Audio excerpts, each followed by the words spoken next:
Well, I guess the ceasefire might be off because Israel has resumed bombing Palestinians in Gaza. According to a report from Haaretz, Palestinian media reported that the Israeli Air Force carried out at least 4 airstrikes on western Khan Yuni, one of them in the Mawasi area. According to reports, 5 people were killed in the strikes, including 2 children. IDF engineering equipment and armored vehicles also opened fire in eastern Gaza and eastern Khan Yunis, according to the reports. It says local sources said a drone struck a tent that served as a shelter for displaced persons near the Kuwaiti hospital in western Khan Yunis. There were also reports of a direct hit on displaced persons' tent by 4 missiles. So Israel's back at it again. Now, why is Israel doing it? This is what the IDF says. They said during IDF operational activity in eastern Rafah, the troops encountered several terrorists who emerged from an underground terrorist infrastructure in violation of the ceasefire agreement. During the encounter, 4 IDF soldiers were injured and evacuated to the hospital to receive medical treatment, and their families have been notified. So that doesn't really tell us anything. What do they mean by this when they say, well, we came across some terrorists who emerged from an underground terrorist infrastructure? Were they on their side of the yellow line or your side of the yellow line? Or where is the yellow line? Does anybody even know? What exactly do you mean by terrorists? Because last time you told us that, it was an 8 and 11-year-old boy that crossed the yellow line and you eliminated the threat. I mean, what this doesn't really tell us anything. And another time, you said, oh, these Palestinian terrorists, they attacked us. And really, it was you blowing up yourselves. You ran over your own explosives and you blew yourself up and then you blamed it on the Palestinians. So this doesn't really give us any information, but I will point out that it doesn't really matter what this information is. Even if the Israelis were attacked, if the IDF was attacked by a group of Palestinians, was it being sanctioned by Hamas from above?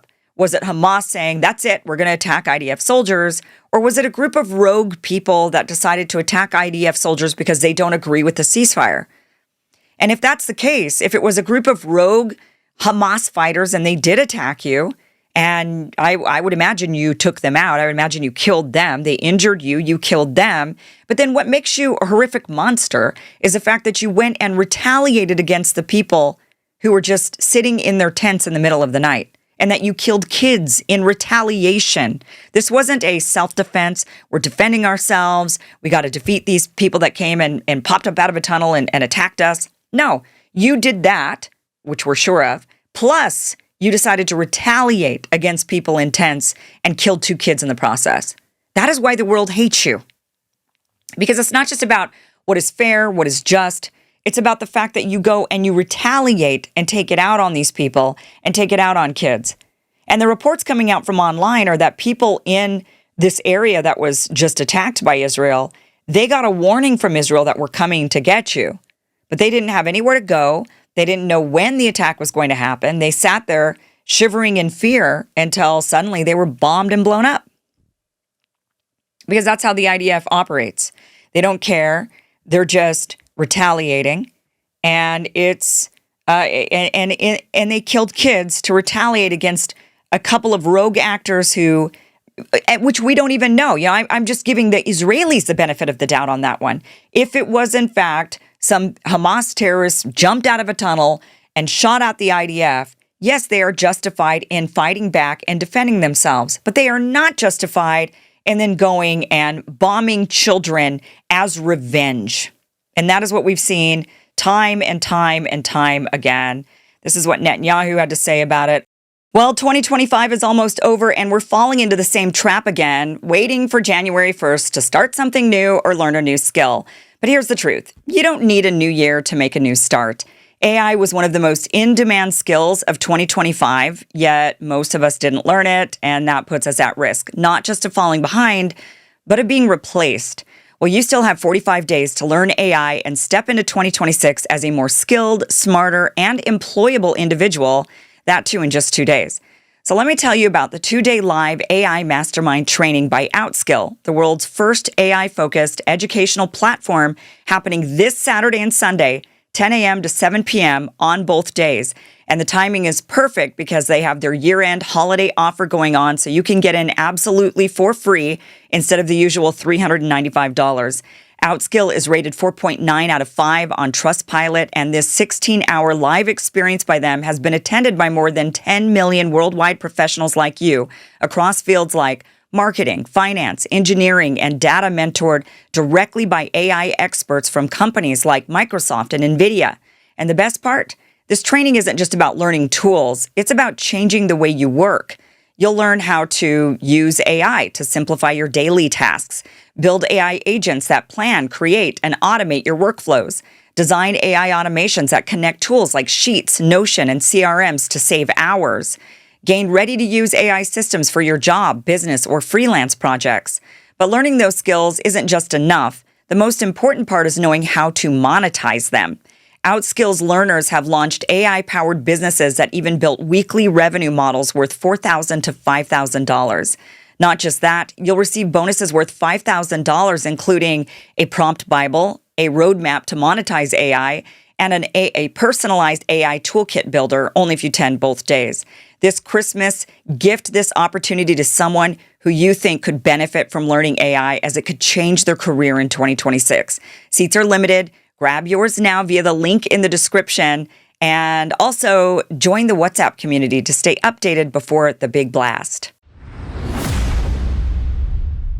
I send wishes for a speedy recovery to our heroic soldiers who were wounded today in the clash in Rafah. Not killed, but wounded. Important to remember that.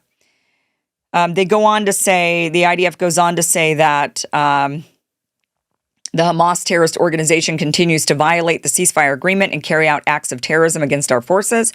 Our policy is clear. Israel will not tolerate the harming of IDF soldiers and will respond accordingly. Yeah. This is why the world hates you. Because you lie and you retaliate and you seek revenge and you put children, you kill kids. You kill kids. And not only that, you kill aid workers. This is a report that just came out from CNN. They did a big report about the Israelis hiding evidence of dead Palestinians, essentially.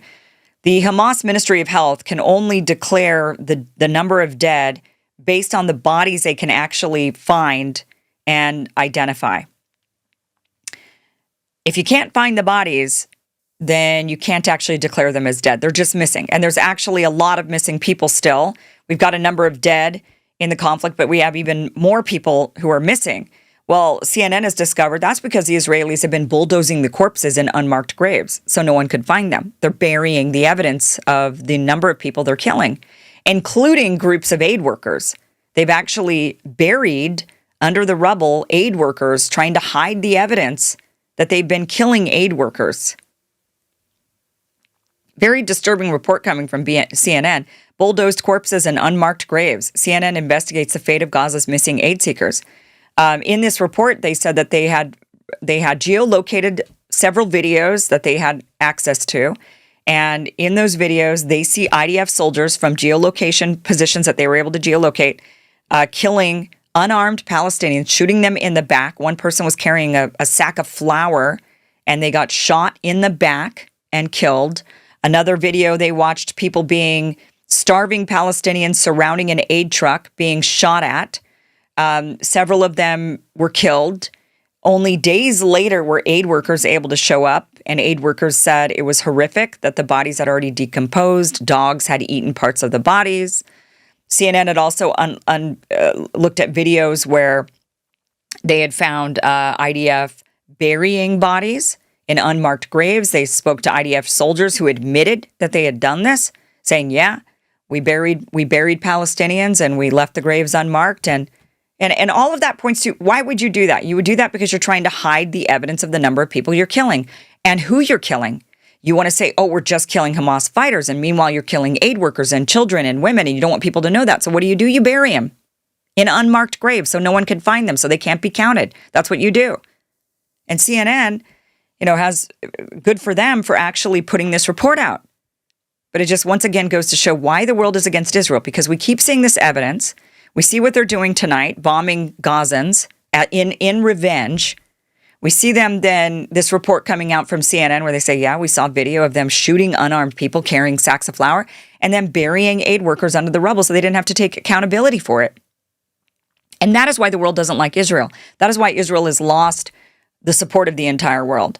Not because of TikTok, but that is what Hillary Clinton says. Hillary Clinton says, no. It's not because of all the atrocities that Israel has committed. No, it's TikTok. Here she is. Our students, smart, well-educated young people from our own country, from around the world, where were they getting their information? They were getting their information from social media, particularly TikTok. That is where they were learning about what happened on October 7th, what happened in the days, weeks, and months to follow. That's a serious problem. It's a serious problem for democracy, whether it's Israel or the United States, and it's a serious problem for our young people. It is. Okay. So Hillary Clinton saying it's TikTok's fault. They're just seeing stuff on TikTok. You mean all the dead babies, all of the people that are being massacred by Israel? You mean all of the genocidal things that are coming out of Israeli mouths? You mean that's the stuff that they're seeing on TikTok? And Hillary Clinton sits there and blames TikTok, not actual atrocities committed by Israel. And by the way, she is here speaking at an event in New York City for Israel Hayom, the most widely read newspaper in Israel, which is run by billionaire Miriam Adelson. Oh, that's who. So she's being paid to speak at this event, I could imagine. She normally commands a fee of at least $200,000. So she's being paid to speak at this event for pro-Zionist, ultra-Zionist Miriam Adelson, where Hillary Clinton says it's all TikTok's fault. And this is why now Larry Ellison, another Zionist, has been able to buy TikTok. It wasn't the Chinese that could control it, but the Israelis can, so that they could then reprogram and propagandize our youth in the right direction, which is to support the genocide that Israel is committing against the Palestinians. It just unbelievable. The gall of her to be saying it's the propaganda. It's the propaganda as she's sitting there at the conference for one of the biggest Israel propagandizers in the world. Thank you for watching this clip from the full Kim Iverson Show, which you can catch Monday through Friday, 2 p.m. Pacific, 5 p.m. Eastern at KimIversonShow.com. It is free for you to watch. Again, 2 p.m. Pacific, 5 p.m. Eastern, KimIversonShow.com. See you there.